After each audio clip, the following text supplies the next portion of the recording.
Johnny Knoxville. Bienvenidos a Jackass. 3, 2, 1. It has been 20 years since the first Jackass movie released, and even more time since you started the TV show. But it has been proven that it doesn't matter because people still enjoy it a lot, and it works incredibly good in the box office. I mean, even now with the pandemic, it's doing great in the US. So which do you think is the key for that? Well, I think we made a film we're proud of, and I think it was time, it's been a long time since people got to go to the movies and laugh. And so I think people were looking to do that. Yeah, I think, the spirit of what we do was still there. Like we, as soon as we got the guys back together, it was instant. It almost felt like there was no break. Like even though it'd been 10 years since we shot a movie together, it just felt like no time had passed. The spirit, everyone was it was so fun to make it. So, which would you say is the Jackass legacy from now into the future? What is the legacy of Jackass? Yes. I don't know. Hopefully laughter is a pretty good legacy. Yeah, I mean, that's all we're trying to do is make each other laugh. And thank God by trying to make each other laugh, people laugh at it. I have to tell you that's the best legacy. So you guys are 50 years now. So is this Jackass Forever a last dance, or would you be open to do something else in the future, hypothetically? We learned a long time ago to never say never.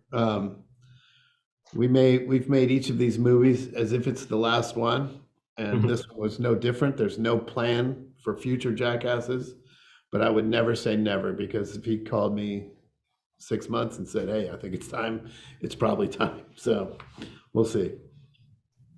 Yeah, well, cool. No plan for future. That's a good philosophy. Yeah. So I don't know. Well, as we were saying, that it has been 20 years in the first movie. So I don't know if you guys had to rethink something in order to not seem a bit outdated or out of place or something like that, or you just went and had fun and nothing matters? Well, we did a 2-day test in December of 2019 to see how it felt shooting the movie at our age, and also not only testing us, but testing the new cast that we brought on.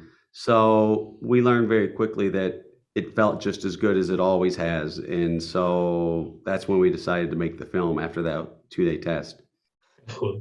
So I wanted to ask you about them because they are very funny. So how was this casting process? I mean, how did you choose this one yes, this one no, this one yes? And did they have any rules to follow? No, we didn't put any constraints on them. It's interesting. We really picked from a pool that was relatively familiar to us. Like I had shot two TV series with Jasper before. You shot a movie with Eric Manaka. Poopies was in our orbit, like Trip Taylor had shot with him. Steve-O had shot with him. Zach was... Steve-O had shot with Zach. Yeah. And I was a fan of Rachel Wolfson's Instagram, and I showed her to Jeff, and he liked her. Cool. It really, the criteria for us with the new people was not, are they the gnarliest stuntman ever? It was, are these people that are going to be fun to hang out with and fit into the group right? Is their spirit right? And we really honed in on the right ones, I think. Okay, nice. So for you, which was the hardest stunt to prepare, even before doing it? What was the hardest stunt to prepare? Yeah. Probably Silence of the Lambs. Silence of the Lambs had a lot of moving parts. Like that was a tough prank to pull off.